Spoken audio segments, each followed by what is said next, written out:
This is not a relationship story, but let's hear it. Let's say you're 21 years old, fresh into the dating world. You're curious, you're naive, and you're not even sure how to navigate the whole dating game. Then you meet this dude. His name is Jean-Pierre. He's 28, he's tall, 6'3", fit body, lovely French accent, very good man. He treats you like a gift that fell from the heavens, and you're all loved up. And you say, wow, this is what a relationship should feel like. And then after 3 years of having such a wonderful time, having a beautiful relationship with Jean-Pierre, he has to leave the country. He's found another job in Colombia. He then asks you, come with me, let's get married. And your immediate thought is, no, Colombia, okay? That's far. And meanwhile, you've watched all those drug cartel movies from Colombia and you're like, you, Jean-Pierre, in Colombia, nah, I can't see it. It's not going to work.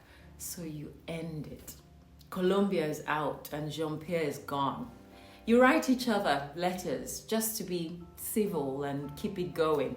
You call once a week on a payphone. Of course, there were no cell phones back then and no WhatsApp. So you try to keep in touch. But you know how it is. Distance is a killer of everyday joys. So you both end up focusing on yourselves because, hey, I don't know what's going on with Jean-Pierre. And so you focus on your own everyday problems. And before you know it, less and less communication. And eventually, someone else comes along. So enter Mr. Seyi Johnson.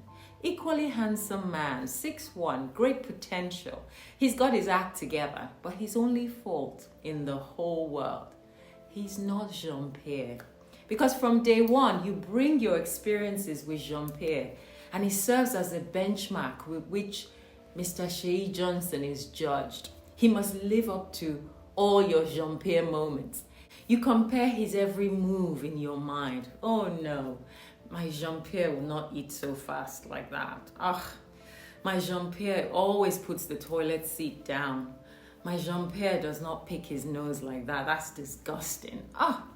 My Jean-Pierre will always open the car door for me like a gentleman.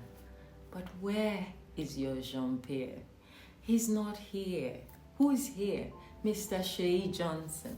A different and unique human experience. Gifted to you. Why? For the purpose of your experiencing, so that you can know Seyi Johnson, not to go through life looking for an exact match to Jean-Pierre. Do you see the pattern with which we human beings live our lives? Not only in our relationships, but in everything that we do. We never start with a clean slate. We always want to compare it to the previous slate. Then we wonder why the present slate doesn't work. At this point, I'd like to warn you again that this is not a relationship story. In case you're wondering, this is about embracing each unique experience that you have and not having to compare it to the last one. Because the moment that you do that, you've ruined the present one. It will always fall short, or it might even surpass the last one, but rarely will it ever be the same. So when new experiences come, why not just embrace it as a new one that it is? The lessons that we learn from our past are totally amazing, and they're meant to strengthen us, but not to interfere with our present moment. So if you're expecting it to be the same, it will not. So why compare in the first place? Why make yourself feel miserable for the past that cannot be recalled? Ever heard of the saying, no one ever goes back to their vomit? You have to vomit the past, let it go. Embrace the lessons that it taught you so that you are more equipped with dealing with the new. Not that you want to rewind and rehatch the past because it felt good, or you want to avoid the parts that felt bad. That's not growth. That's tiptoeing with fear into your present and future moments. You see, the word former means it came before. It happened already and it's done now. Unless you didn't let it go and it wasn't done in your mind. So you then take it into your future and you use it to kill joy and to destroy all the good things that's lined up for you in the present moment. One of the main longing that a soul has is to experience itself vastly and exponentially, to nibble and taste variety and diversity. It's not to take one experience that was seemingly nice and recreate it over and over again. There's no growth there, and you will get bored very soon. Even if I served you your best meal in the world and you say, oh, this is my absolute best food to eat, I can eat it all day long. Yeah, right.